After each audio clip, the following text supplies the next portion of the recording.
Mirai is a 2025 upcoming Indian fantasy action film scheduled for theatrical release on 12th September 2025 globally. The movie will release in Telugu along with dubbed versions in Hindi, Tamil, Malayalam, Kannada, Bengali, Marathi, and even Chinese. Its official trailer dropped on 28th August, and it cemented the film's epic vision, mixing mythology, VFX, and high-octane action. It lays the foundation for a blockbuster-level expectation. But keeping that aside for a moment, the storyline says this. Mirai is about a destined warrior protecting Ashoka's forbidden scriptures from an evil warlord who wants to use them to become godlike. And that brings us to today's video. Ashoka the Great and the Nine Unknown. If you're as eager as I am to watch Mirai in theaters, I recommend you stick with this video till the very end. You'll learn about the history, the myths, and the legends surrounding Ashoka the Great. This knowledge will not only expand your perspective, but also make your movie experience even better. And at the end of this video, we'll break down the trailer of Mirai and see what exactly we're getting into.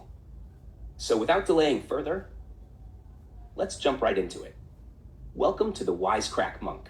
Ashoka the Great was the emperor of the Mauryan Empire in ancient India, the third ruler of the dynasty. He reigned from about 268 BCE to 232 BCE. His empire stretched vast, covering present-day Afghanistan in the west to Bangladesh in the east, with its capital at Pataliputra. Ashoka died in 232 BCE, roughly 2,257 years ago. He was born around 304 BCE, the son of Bindusara, the second Mauryan emperor, and grandson of Chandragupta Maurya, founder of the Mauryan Empire. Interestingly, Ashoka wasn't the heir apparent. His elder brothers were favored. But Ashoka was gifted in military strategy and administration. And here's what makes his life fascinating. It had two starkly different phases. In his first phase, he was known as Chandashoka, Ashoka the Cruel. In the second, he was remembered as Dharmashoka, Ashoka the Righteous. This transformation is one of history's greatest redemption arcs. Chandashoka, the Cruel, the Brothers' Massacre. When Emperor Bindusara died, the throne turned into a battlefield of blood. Ashoka, the ambitious prince, didn't wait for diplomacy. He took his sword to his own bloodline. One by one, his brothers were executed. Some legends even say he killed 99 brothers, sparing only one, Vidagashoka. Ashoka's hell, the Palace of Screams. In Pataliputra, Ashoka built a grand palace. From the outside, it looked like paradise. Inside, a nightmare. It wasn't a palace, it was a torture chamber. Flames to burn flesh, wheels to break bones, hooks to tear bodies apart. No prisoner ever left alive. People called it Ashoka's Hell. The governor of Ujjain, before becoming emperor, Ashoka was governor of Ujjain. When rebels rose against Mauryan rule, he crushed them mercilessly. Roads were lined with corpses as warnings. The people whispered his name with fear. Chandashoka, Ashoka the Fierce. The lover's wrath. Ashoka fell in love with Devi, a merchant's daughter from Vidisha. Her family opposed the marriage, fearing his temper. Ashoka's response? Massacre.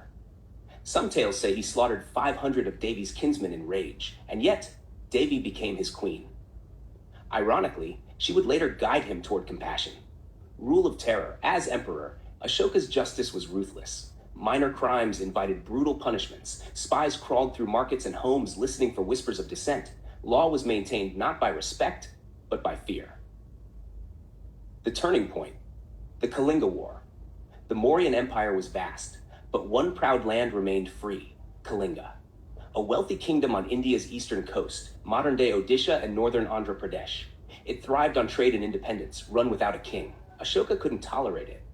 How dare they defy the Mauryas, he thundered. So, in his 8th year as emperor, he unleashed war. The Battle of Kalinga. The land trembled under elephants, chariots, and ironclad soldiers. The Kalingans fought fiercely.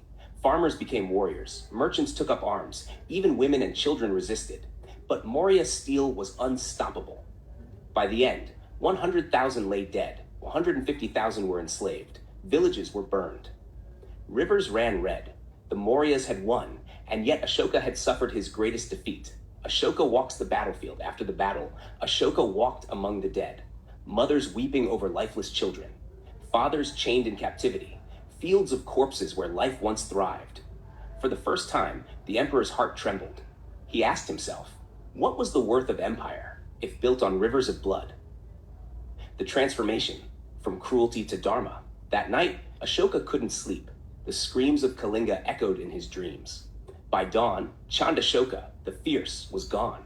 In his place rose Dharmashoka, the righteous. He swore never again to seek conquest by war. From then on, his only conquest would be through dharma, compassion, truth, and peace. He turned to Buddhism, renounced violence, and sent messengers not of armies, but of wisdom. His words were carved into stone. The slaughter, death, and deportation of men is deeply regretted by the beloved of the gods, Ashoka. Rock Edict 13. The Kalinga War defeated Ashoka's cruelty, and from its ashes rose an emperor remembered not for conquest, but for compassion. Dharmashoka, the righteous. Vow of nonviolence, no more conquests by war. His only conquest would be by dharma. Embrace of Buddhism, he supported monks, monasteries, and even sent his children Mahinda and Sanghamitta to spread Buddhism in Sri Lanka. Ashoka's dharma, universal ethics, ahimsa, tolerance, compassion, justice, and welfare. The edicts, his messages carved into rocks and pillars across India, promoting peace, kindness, and respect for all religions. Spreading dharma, envoys carried his message to Southeast Asia, Central Asia, and the Hellenistic kingdoms. Ashoka ruled nearly 40 years.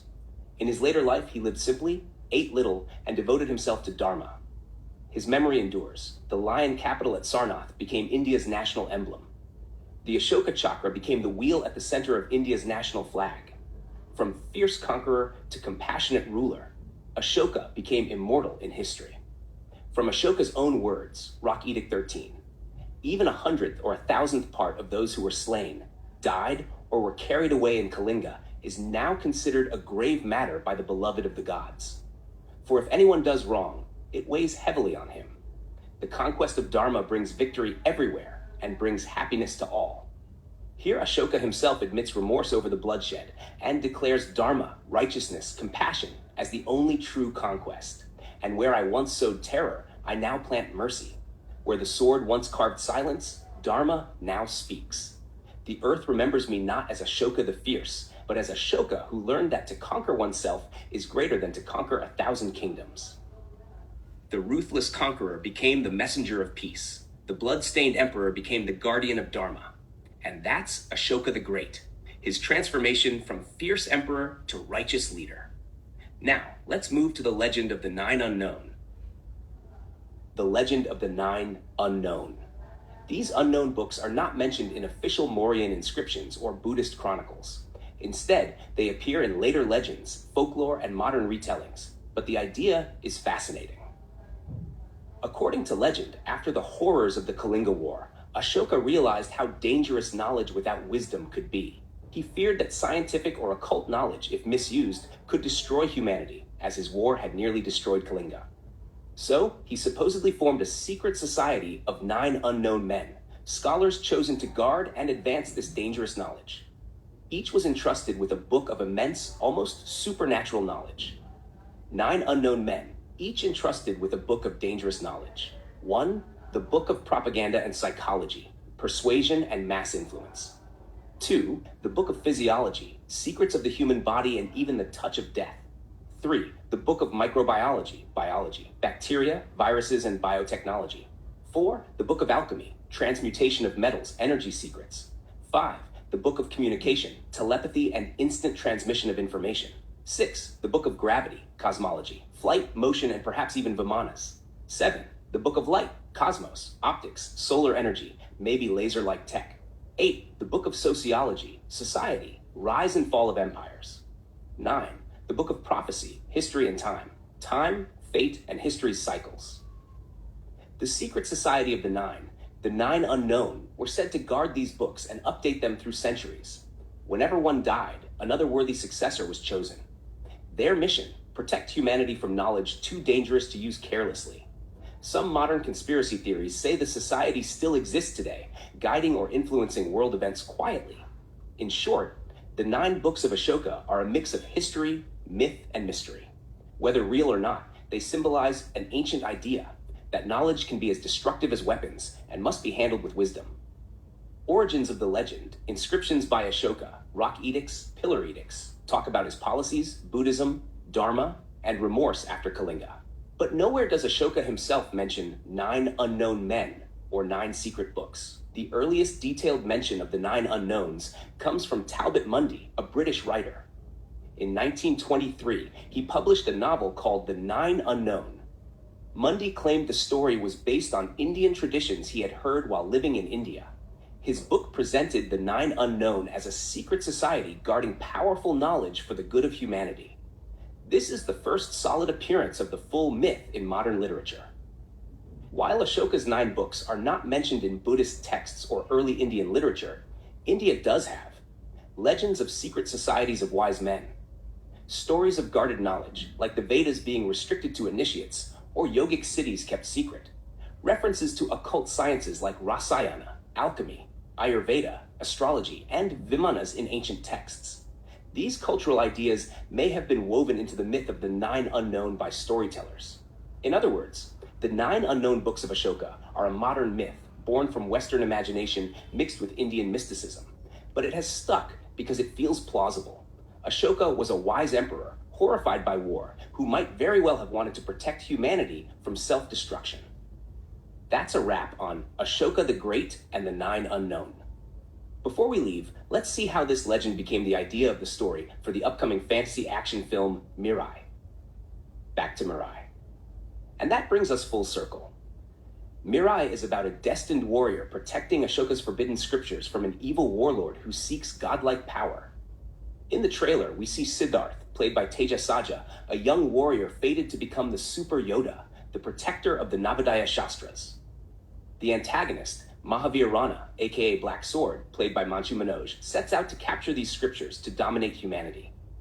Mirai's journey isn't just about sword fights and superpowers. It's about self-discovery, sacrifice, and embracing destiny. Alongside allies like Shriya Saran, Jagapati Babu, and Ritika Nayak, he must rise from an ordinary fighter to a mythical protector. The trailer promises not just a mythological or historical drama, but a fantasy epic, with supernatural elements, fantastical creatures, and high-powered battles. This movie is worth the hype. And like everyone else, I can't wait for its release. Wishing all the very best to the makers of Mirai. This is the Wisecrack Monk, where history speaks, philosophy whispers, and truth always comes with a twist of wit. If you enjoyed this journey through the shadows and light of Ashoka's life, make sure to subscribe because there are many more stories, strange, wise, and brutally honest, still waiting to be told. Until next time, stay curious, stay questioning, and never stop seeking the truth.